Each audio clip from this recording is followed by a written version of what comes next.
The emergency alarm rang through the Galactic Council chamber. 17 different alien species rushed to their seats. Some had tentacles, some had wings. Some looked like walking crystals. But all of them looked scared. Ambassador Taemin from Earth sat in his chair and waited. He was a calm man with gray hair and tired eyes.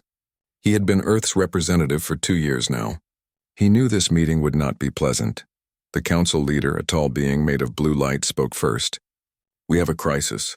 3 human engineers have caused a dimensional rift to close in the Vrek sector. They used mining equipment. They ignored all safety protocols. And before they started, they said those terrible words." "What words?" asked a small furry alien from the back.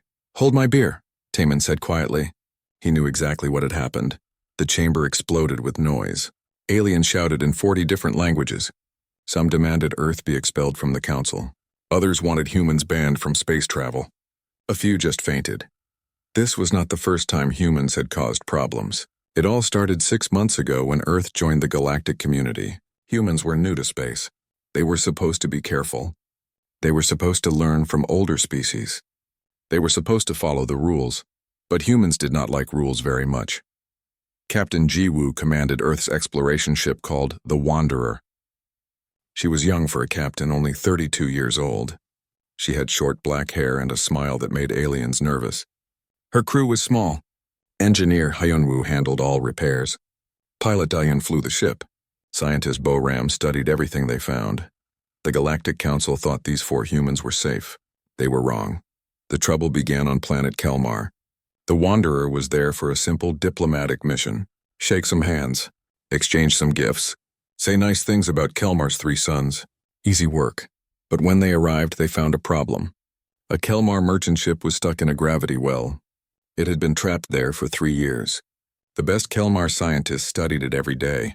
They had written 200 research papers about it. They had built models. They had created simulations. But they could not free the ship. Jiwoo brought her crew to see the trapped ship. The Kelmar scientists explained the problem using big words and complicated math. They showed charts and graphs. They talked about quantum fields and gravitational constants. Hyunwoo listened for exactly 4 minutes. Then he interrupted. "Wait, so the ship is just stuck because gravity is pulling it weird?" "It is not that simple," said the lead Kelmar scientist. His name had 17 syllables. "We have been studying this anomaly for years. It would take decades to solve." Hyunwoo looked at the trapped ship. He looked at his own ship. He looked back at the Kelmar scientist. Then he turned to Jiwoo. "Captain, hold my beer. I have an idea." The Kelmar scientist gasped.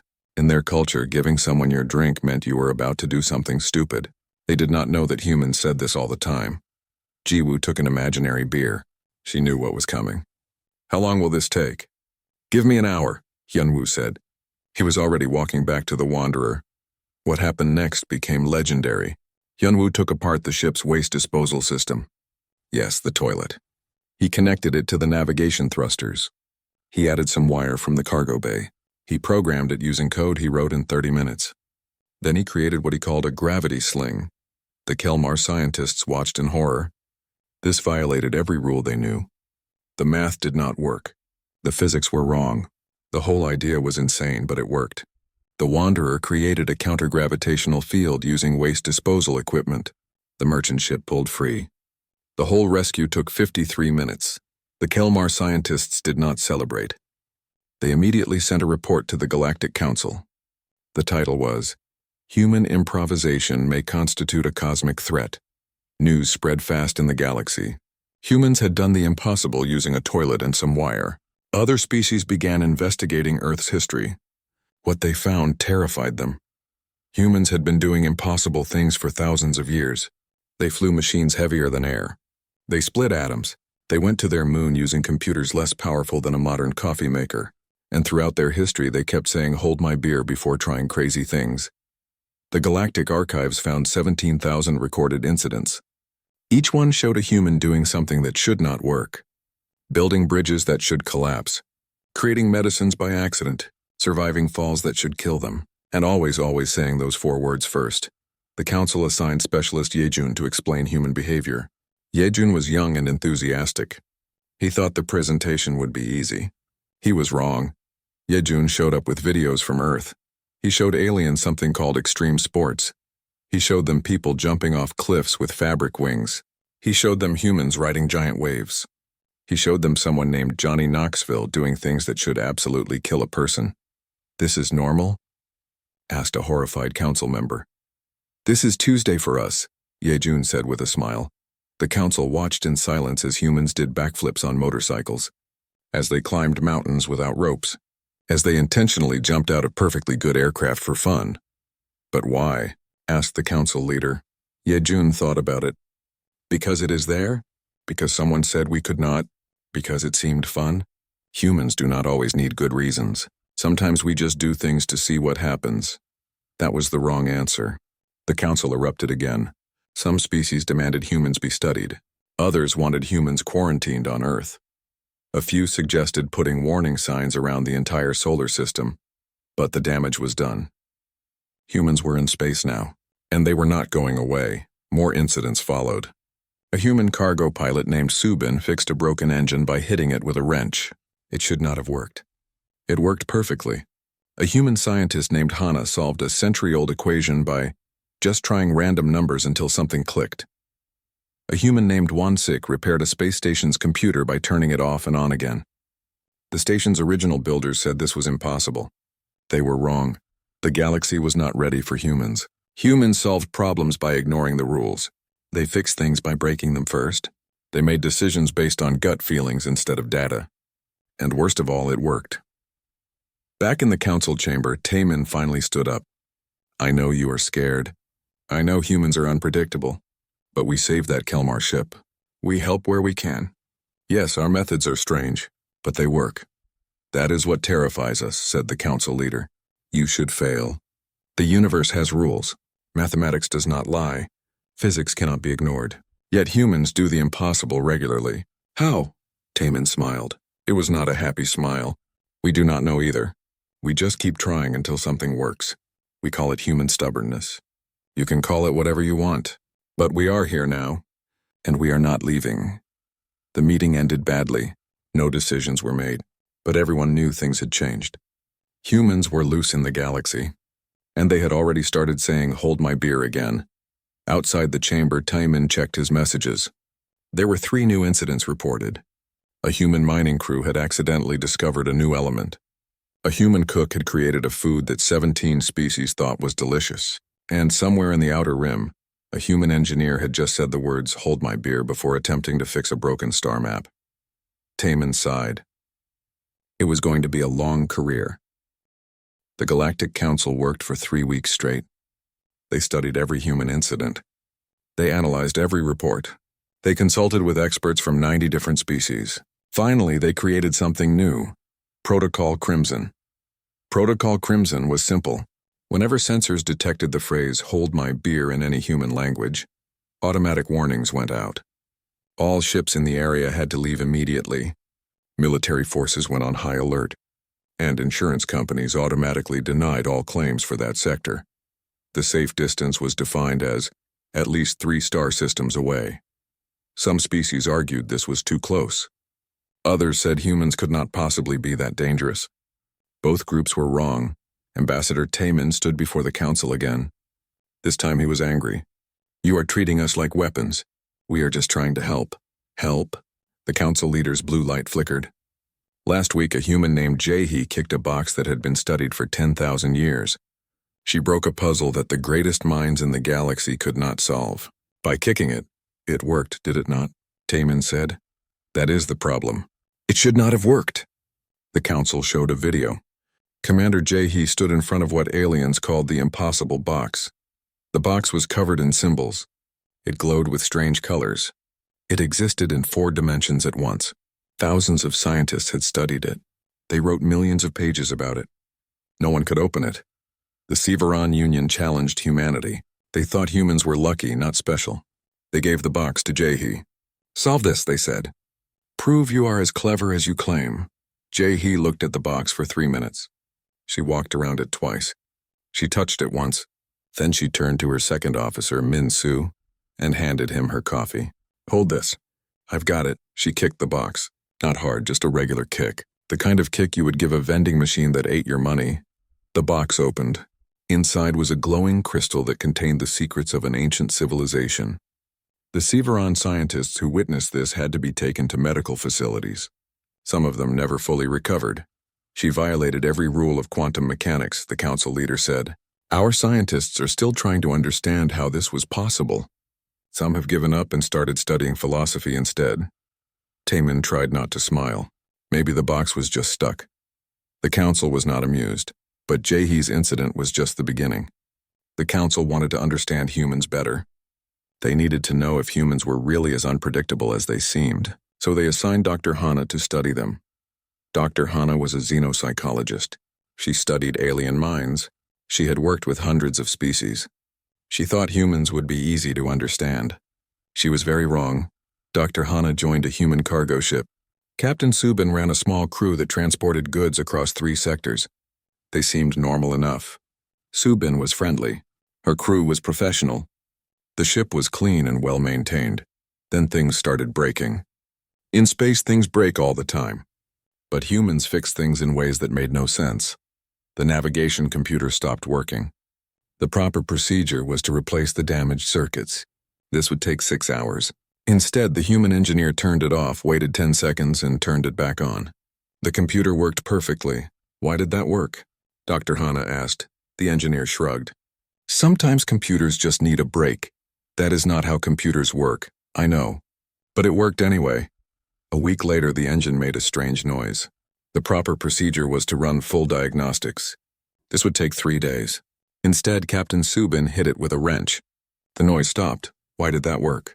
Dr. Hana asked again. The engine just needed some encouragement, Subin said. That is not how engines work. I know. But the noise stopped, did it not? Dr. Hana documented 47 incidents in 3 months. Humans fixed problems by hitting them. They solved equations by guessing. They repaired complex systems by eyeballing it. And most terrifying of all, these methods worked 87% of the time. The scientific community was horrified by her report. The math said human methods should fail.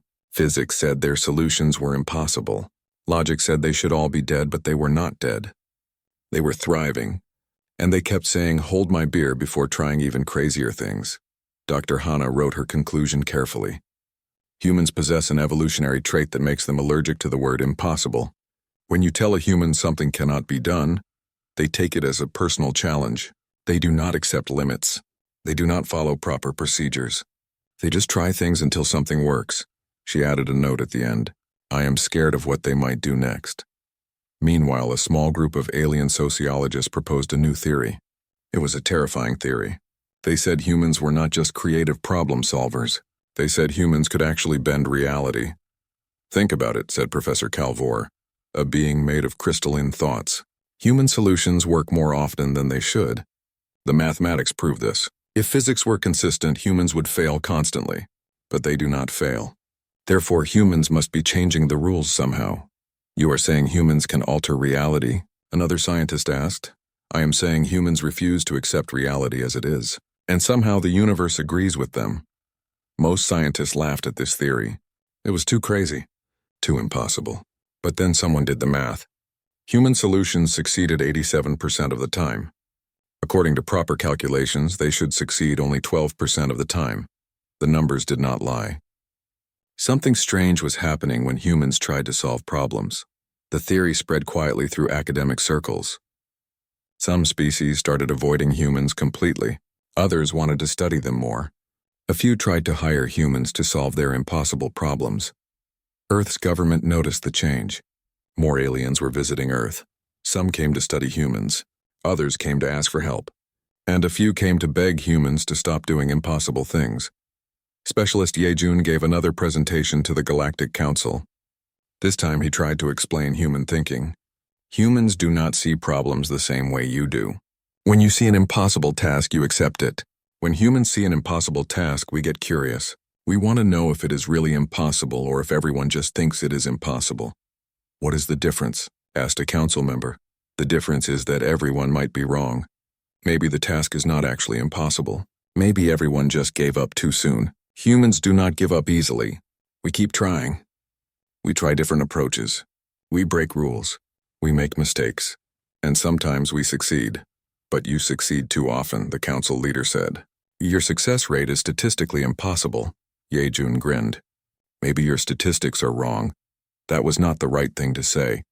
The council erupted again. Some aliens accused humans of cheating. Others accused humans of lying. A few accused humans of using secret technology. But humans were not cheating. They were not lying. They had no secret technology. They just refused to accept that some things could not be done. Back on Earth, Captain Jiwoo received new orders. The Galactic Council wanted her to stop exploring. They wanted her to stay in one place. They wanted to watch her and her crew more carefully. Jiwoo read the orders. She looked at her crew. Hyunwoo was already working on a new project. Taeyun was planning their next flight path. Boram was studying samples from their last mission. Orders say we need to stay near Earth, Jiwoo told them. Are we going to follow those orders? Hyunwoo asked. Jiwoo smiled. What do you think? The Wanderer left Earth orbit that night. They had galaxies to explore. Rules to break. Impossible things to accomplish. And somewhere in the universe, sensors detected 4 words in Korean. Hold my beer. Protocol Crimson activated immediately. 3 star systems away, ships began evacuating. The age of human exploration had truly begun, and the galaxy was not ready for it. The Malthor Expanse was the most dangerous place in the galaxy. Everyone knew this. For 800 years no one went there. The area was marked with warning signs in 400 languages. All of them said the same thing. Stay away or die. Inside the expanse sat an ancient weapon. No one knew who built it. No one knew how it worked. But everyone knew what it did. If any ship came too close, the weapon activated. It destroyed everything within 3 solar systems. No warnings, no second chances, just destruction. Thousands of scientists tried to disable the weapon. They studied it from far away. They sent robots. They tried talking to it. They tried ignoring it. Nothing worked. The weapon just sat there waiting to kill anyone who came close. The best minds in the galaxy calculated it would take 300 years to safely disarm the weapon. Maybe longer, maybe never. Most people just avoided the area completely. Then Captain Wonsik made a navigation error. Wonsik commanded the Bold Fortune, a small human survey ship. His job was to map empty sectors of space. It was boring work. Wonsik got bored easily. When he got bored, he stopped paying attention. And when he stopped paying attention, he made mistakes. The Bold Fortune drifted into the Malthor Expanse by accident. Wonsik was reading a book. His navigator was asleep. No one noticed they had crossed the warning boundary until the alarm started screaming. Captain, the navigator yelled. We are in the Expanse. Wonsik looked up from his book. Oh no, the ancient weapon detected them immediately. It powered up. Energy signatures lit up every sensor in the sector. Warning systems across 3 galaxies started alerting their governments. This was it. The weapon was going to fire. Millions would die, but the weapon did not fire right away. It took time to charge. Maybe 10 minutes. Maybe less. Wonsik had a choice. He could run. The ship might escape before the weapon destroyed everything. Or he could try something stupid. Engineer Yujin ran onto the bridge. She was young, barely 25 years old. She had joined the crew 3 months ago. This was her first real crisis. She looked at the readings. She looked at the weapon. She looked at Captain Wonsik. Captain, I have an idea, she said. Is it a good idea? Wonsik asked. Probably not. Will it work? Maybe? Wonsik thought about it for exactly 3 seconds. Then he nodded. Do it! Yujin grabbed her toolkit. She grabbed some wire from storage. She grabbed a multi-tool that her father gave her. Then she said the words that made the galaxy panic. Hold my beer. I am going to fix this. Across the galaxy, sensors detected those words. Protocol Crimson activated instantly. Alarms rang in every council building. Military fleets went on high alert. Insurance companies shut down their entire human divisions. Fleet Commander In-Ho of Earth's Defense Force received the emergency alert. He was eating breakfast when the call came. He looked at his coffee. He looked at the alert. Then he called Ambassador Tae-min. One of our ships is in the Malthor Expanse, In-Ho said. I know, Tae-min replied. I am watching the sensor feeds now. The Galactic Council wants us to evacuate human colonies. They think the weapon will destroy everything. What do you think? In-Ho was quiet for a moment. I think we should wait. If it's a human who said hold my beer, they might actually fix it. Tae-min wanted to argue. He wanted to say this was too dangerous. He wanted to order the evacuation. But he had been Earth's ambassador for 2 years now. He had seen humans do impossible things. He decided to trust them. Give them 20 minutes, Taman told the council. If they have not fixed it or died by then, you can panic. The council did not like this answer. But they waited. On the Bold Fortune, Yujin worked fast. She studied the weapon's energy signature. She looked at how it was charging. She examined the ancient technology. And she realized something interesting. This is not a weapon, she said. What? Wonsik looked confused. It has destroyed hundreds of ships. No, listen. It is a weapon now. But it was not built as a weapon. Look at these energy patterns. This was a power generator. A really big one. Something went wrong. It got angry. Now it attacks anything that comes close. How do you know this? Yujin shrugged. I grew up fixing old machines. They all act the same when they break. They get mean. She opened a panel on the weapon's exterior. Inside were systems that no one understood. Technology from a civilization that died millions of years ago. Yujin looked at it like she was looking at a broken washing machine. The problem is here, she said, pointing. This part is trying to regulate power. But it is overloading. So all the energy goes to the weapon system instead of the power distribution system. Can you fix it? Hold my beer. Already said that. Now I need to actually do it. Yujin rewired the ancient system using her multi-tool and some basic wire. She ignored proper procedures. She ignored safety protocols. She just connected parts that looked like they should be connected. She rerouted power flows. She adjusted energy outputs. It took her 18 minutes. Try it now, she said. Wonsik held his breath. The weapon's charging sequence stopped. The energy signatures changed. The massive power that was building up suddenly redirected. Instead of preparing to fire, the weapon started feeding power to the old distribution network. It worked, Wonsik whispered. Yujin climbed out of the weapon's maintenance shaft. She was covered in oil and ancient dust. Of course it worked. It was just a really angry battery. I made it less angry. The Bold Fortune sent a signal to the galaxy. Weapon disarmed.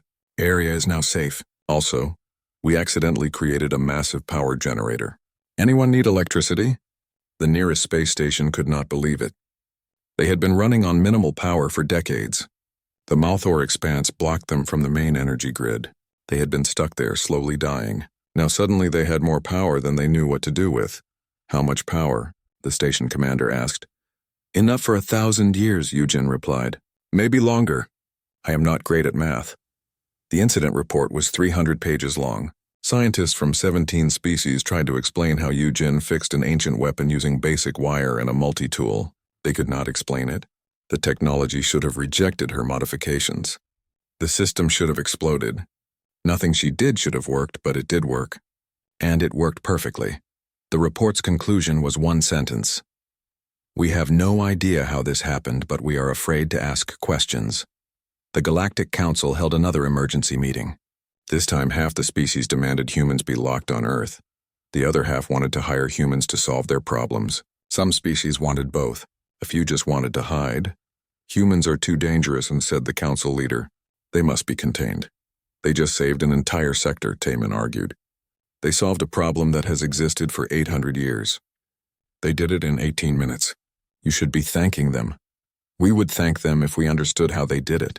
But we do not understand. We cannot predict humans. We cannot control humans. They break every rule and somehow succeed. This is not natural.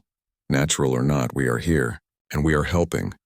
The council debated for hours. They argued about protocols. They discussed regulations. They tried to find ways to limit human activities. But they could not agree on anything. Finally, one member spoke up. His name was Korvan. He was old and wise and rarely spoke. The problem is not that humans are dangerous. The problem is that we are scared of them. We are scared because they do things we cannot do. They solve problems we cannot solve. They make us feel small. The council went quiet. Maybe, Korvan continued, we should stop trying to control them. Maybe we should learn from them instead. Learn what? The council leader asked. How to ignore physics. How to violate the laws of nature. No, learn how to try. Humans try impossible things because they do not know the things are impossible. Or they know but do not care. Either way, they try. And sometimes trying is enough. The meeting ended with no decisions. But something changed.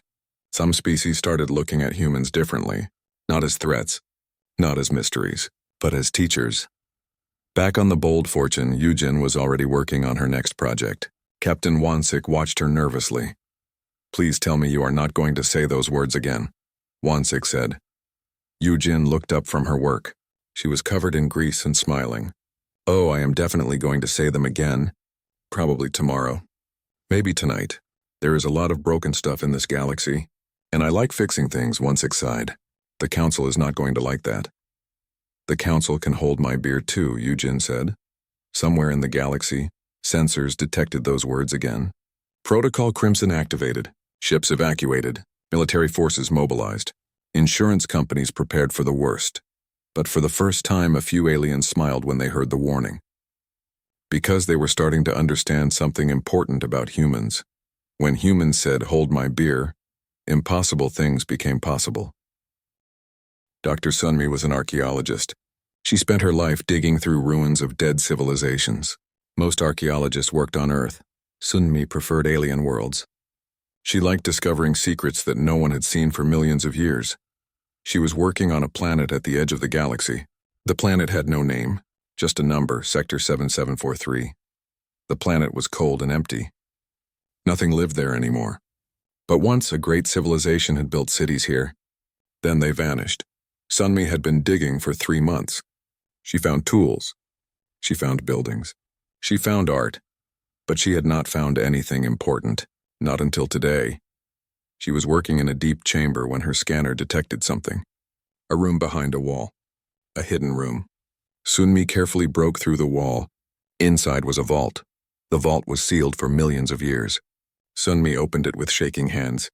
Inside were data crystals. Thousands of them. Each crystal contained information from the ancient civilization. Sunmi spent 2 weeks reading the crystals. The language was difficult. The concepts were strange. But slowly she understood. And what she learned made her blood run cold. She immediately contacted Ambassador Taemin. "I found something. Something important. Something about humans." Taemin arrived 3 days later. Sunmi showed him everything. The vault. The crystals.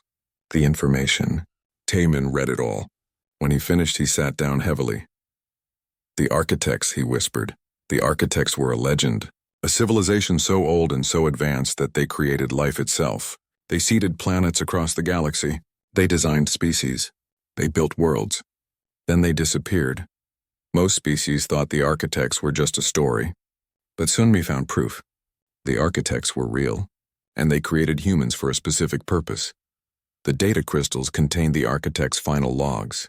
They talked about their greatest project, a species designed to solve impossible problems, a species that refused to accept limits, a species that could adapt to any challenge. Humans. "We were made," Sunmi said quietly. "We are not natural. The architects designed us as a fail-safe, a last resort. When the galaxy faces something impossible, humans are supposed to fix it." Timon read the logs again. The architects called humans adaptive chaos agents. They built human DNA to reject impossibilities. They programmed human brains to see solutions where others saw only problems. They created human stubbornness as a feature, not a bug. The final log entry was dated millions of years ago. It said, "The failsafe species is complete. They must never discover their true nature, or they might get ideas. But when the galaxy needs them, they will be ready. They will do what no logical species can do. They will ignore the rules and save everything." "Does the Council know about this?" Sunmi asked. "Not yet," Taemin said. "And maybe they should not know. Not right now. We have bigger problems." He showed Sunmi the latest reports. Something was coming. Something from outside the galaxy. Something terrible. The Void Swarm had destroyed 3 entire galaxies. They were beings made of nothing. They consumed stars. They ate planets. They turned everything into emptiness. No weapon could stop them. No defense could slow them. Every species that faced them died. Now the Void Swarm was breaking into this galaxy. The Council estimated 6 months before the first attacks, maybe less, and no one had any ideas for how to stop them. "Every strategy fails," Taemin said. "We ran millions of simulations. We tried every weapon. We planned every defense. Nothing works. The Void Swarm always wins. What does the Council want to do?" They want to run. They want to evacuate to another galaxy. But there is nowhere to run. The swarm will follow. It always follows. Sunmi looked at the data crystals. She looked at the information about humans. The architects made us for this. For impossible problems. This is more than impossible. This is extinction. Then maybe it is time to get stupid ideas. Taemin contacted Admiral Kyung-soo. She was Earth's highest-ranking military officer. She commanded the defense fleet. She had fought in 12 battles and won them all. Kyung-soo came to Sector 7743. She read the data crystals. She studied the reports about the Void Swarm. She looked at the simulations. Then she stood up and took off her uniform jacket. "Someone hold this," she said. "I have a stupid idea." Across the galaxy, Protocol Crimson activated. Every species detected those words. Humans were about to do something crazy again, but this time no one tried to stop them. Because this time, crazy was their only hope. Kyung-soo assembled her team. She called for volunteers. Not just any volunteers. She wanted the humans who said, "Hold my beer," the most. She wanted the humans who broke the most rules. She wanted the humans who did the most impossible things. Demolition expert Sang-woo joined first. He once collapsed a mountain using regular explosives. Everyone said it was impossible. He did it anyway because it seemed fun. Pilot Yoonji joined next. She flew through a star's corona because it was faster than going around. Her ship's computer calculated she had a 0% chance of survival. She survived and arrived early. Physicist Nuri joined last. She solved faster than light travel by ignoring the math that said it could not work. She just tried different equations until one worked. The scientific community still argued about whether her math was real or magic. The alien observers were terrified. These humans looked at the end of everything and smiled. They talked about winging it and playing it by ear. They made jokes. They laughed. They acted like saving the galaxy was just another Tuesday. Counselor Zithora of the Harmonious Collective begged them to stop. "Please be serious. This is extinction." "We are serious," Kyung-soo said. "We are just not worried." Worry does not help. Action helps. But you have no plan. We have the beginning of a plan. We will figure out the rest as we go. The plan was insane. Kyung-soo wanted to lure the Void Swarm into a trap. The trap would use half the galaxy's remaining fleet as bait. Then they would collapse the dimensional barrier using a weapon that did not exist yet. A weapon they would build using technology they had not invented. Powered by a star they had not picked out yet. "How long will this take?" the council leader asked. 2 weeks, Kyung-soo said. 2 weeks?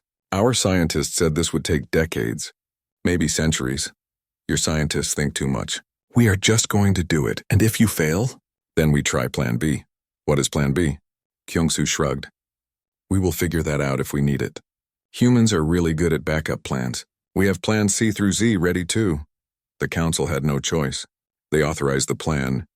They gave Kyung-soo everything she asked for. Ships, resources, personnel. They even gave her access to the ancient weapons vault on Kelmar 9. Kyung-soo studied the ancient weapons. Most were too dangerous to use. Some were too unstable. A few were just confusing. But she found what she needed. An old device that could tear dimensional barriers. It had not been used in 1,000,000 years. It might not work. It might explode. Perfect, Kyung-soo said. We will use this. Her team started building. Sang-woo handled the explosives. Yoonji planned the flight paths. Nuri worked on the math. They had 2 weeks to save the galaxy. They also had another problem. The Void Swarm was moving faster than expected. It would arrive in 10 days, not 6 months. The council panicked. Every species prepared for the end, but Kyung-soo just adjusted her timeline. We work faster then. No problem. How can you be so calm? Ambassador Taemin asked her. Because worry does not help, Kyung-soo said. My team is the best. We have faced impossible things before. This is just another impossible thing. We will handle it. But what if you fail? Kyung-soo smiled. It was a confident smile, a human smile. Then at least we tried. And humans never give up. Even if this plan fails, we will try another plan. And another, and another. We will keep trying until something works. That is what humans do. Taemin wanted to believe her. He wanted to have faith. But the Void Swarm had destroyed entire galaxies. How could humans stop something like that? You are thinking too much, Kyung-soo said. Stop thinking. Start believing. We are going to do something impossible. And it is going to work. Because we are human, and humans do not know how to quit. 10 days until the Void Swarm arrived. 10 days to save everything. 10 days to prove the architects were right about humans. Across the galaxy, billions of beings watched and waited. Some prayed to their gods. Some made peace with death. And some, just a few, started to believe that maybe, just maybe, these crazy humans could actually do it after all. They had said, "Hold my beer." And every time humans said those words, impossible things happened. The Void Swarm arrived 3 days early. Every calculation was wrong. Every prediction failed. The enemy did not follow any rules. They just came faster than anyone expected. Admiral Kyung-soo stood on the bridge of the Earth flagship Indomitable. Around her, hundreds of ships from dozens of species waited. They were the bait, the trap, the last hope, but the trap was not ready. The weapon was only half built. The dimensional barrier device was still untested. They needed more time. Time they did not have. "Admiral, the swarm is entering the sector," reported the sensor officer. 3 million entities. No, 5 million. Numbers increasing. Kyung-soo watched the displays. The Void Swarm looked like a black cloud spreading across space. Wherever they went, stars died. Planets vanished. Everything turned into nothing. "How long until the weapon is ready?" she asked. Engineer Sang-woo replied from the weapon platform. "At least 6 more hours. Maybe 8. We are working as fast as we can. 6 hours." They did not have 6 hours. They had maybe 30 minutes before the swarm reached them. Kyung-soo looked at her crew. She looked at the Allied fleet. She looked at the weapon that was not ready. Then she smiled. "All right. Change of plans. We are doing this the stupid way." She opened a channel to all ships. "This is Admiral Kyung-soo. Everyone hold each other's beers. This is going to get weird." Protocol Crimson activated across the galaxy. But this time no one evacuated. This time everyone stayed to watch. Because this was it. The last chance. If humans failed now, everything ended. "What is the stupid way?" asked Captain Ji-woo from the Wanderer. "We fight them now. We keep them busy. We buy time for the weapon. But we cannot hurt them. Every weapon just passes through them. Then we do not try to hurt them. We just annoy them. Make them chase us. Make them waste time. Humans are really good at being annoying." The fleet charged forward. It should not have worked. Every tactical manual said running at an enemy you could not hurt was suicide. But humans wrote their own tactical manuals. And those manuals said try it anyway and see what happens. The Void Swarm met them. The battle was chaos. Human ships flew in patterns that made no sense. They used weapons that should not work. They tried strategies that violated every rule. Pilot Yunji flew her fighter through a gap in the swarm. The gap was too small. The computer said she could not fit. She ignored the computer and made it fit anyway. Behind her, 6 enemy entities chased. She led them in circles, wasting their time. Captain Wonsik used his cargo ship as a battering ram. Cargo ships were not weapons. They were slow and weak. But Wonsik accelerated to maximum speed and crashed through a formation of void entities. It disrupted them. It confused them. It bought 30 seconds. Commander Jae-hee discovered something interesting. The void entities absorbed energy weapons, but they reacted to solid objects. So she started shooting asteroids at them. Regular rocks. The rocks did not hurt the entities, but they did make them pause. They did make them slower. "Shoot rocks at them," she broadcast. Physical objects work better than energy. The fleet started using everything they had. They shot debris. They launched empty cargo containers. They threw pieces of broken ships. It was insane. It was stupid. It worked. The Void Swarm slowed down. Not much, but enough. Every second mattered. Every minute was precious. On the weapon platform, Sang-woo worked frantically. The dimensional barrier device was ancient technology. It should be handled carefully. It should be tested thoroughly. But there was no time for careful or thorough. "Connect this wire here," he told his team. "Ignore the safety protocols. We do not have time for safety." "But it might explode," someone said. "Then we die quickly instead of slowly. Keep working." Physicist Nari worked on the calculations. The math was impossible. The equations did not work.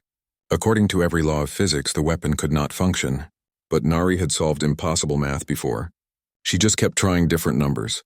"This number feels right," she said, pointing at her screen. "Feels right. What does that mean? It means I do not know if it is correct, but it feels like it should work. Trust me, they trusted her. They had no choice. Nari entered her feelings into the weapon's computer. The machine accepted the numbers. Whether they were right or wrong, they would find out soon. Back in the battle, the fleet was losing. Ships were disappearing. Void entities were everywhere. The clever tactics were not enough anymore. The swarm was too big, too many, too hungry. Admiral Kyung-soo watched ship after ship vanish. Good crews. Good people. Allies who trusted humanity to save them. She felt the weight of every loss. "Sang-woo, we need that weapon now," she said. "Almost ready. 5 more minutes." "We do not have 5 minutes." "Then we have 4 minutes." "Still working." Kyung-soo made a decision. A terrible decision. But the only one she had. "All ships get behind me. The Indomitable will buy you time." "Admiral, no," Captain Ji-woo shouted. "That is suicide." "It is necessary." "Get behind me. Protect the weapon platform." "That is an order." The Indomitable flew forward alone. The flagship was the biggest ship in the fleet. The strongest. But it was still just one ship against millions of enemies. Kyung-soo expected to die. She made peace with it. But then something happened. Something incredible. The other human ships did not retreat. They flew forward with her. "What are you doing?" Kyung-soo demanded. "I gave you an order." "And we are ignoring it," Captain Ji-woo said. "We are human. We do not leave our people behind." The human ships formed a wall. They protected the weapon platform. They protected each other. And somehow, impossibly, they held the line. 2 minutes, Sang-woo called out. "I need 2 more minutes." The longest 2 minutes in history. Ships exploded. Void entities pressed closer. The human wall was breaking. But it did not break completely. Humans shouted at each other. They encouraged each other. They told bad jokes even while dying. 1 minute, Sang-woo called. Pilot Yoonji's fighter was hit. Her ship was dying. She could eject. She could save herself. Instead, she flew directly into the thickest part of the swarm. Her ship exploded. The explosion did nothing to the void entities. But it bought 10 more seconds. "Weapon is ready," Sang-woo finally called. "Firing now!" Nothing happened. No beam of light. No massive explosion. For a terrible moment, everyone thought it had failed. Then space itself began to tear. The dimensional barrier between realities ripped open. The weapon was not designed to hurt the void swarm. It was designed to send them somewhere else, somewhere far away, somewhere they could never return from. But the tear was not big enough. It was only catching some of the entities. Most of the swarm was still coming. "The weapon is not strong enough," Nari reported. "My calculations were wrong." Kyung-soo looked at the weapon. She looked at the swarm. She looked at her crew. Then she made one final decision. One final gamble. "Overload the weapon," she ordered. "Push it past maximum. That will destroy it. Probably destroy us too. Do it anyway. We make the tear bigger or we all die. Those are the options." Sang-woo did not hesitate. He pushed the weapon past every safety limit. The dimensional barrier device screamed. Energy levels went critical. Warning alarms rang everywhere. The tear grew and kept growing. It swallowed the void swarm. Millions of entities vanished into another dimension. The tear spread across the sector. It consumed the enemy. All of them. Then the weapon exploded. The platform disintegrated. The explosion should have destroyed the entire fleet. But something strange happened. The explosion fed into the dimensional tear.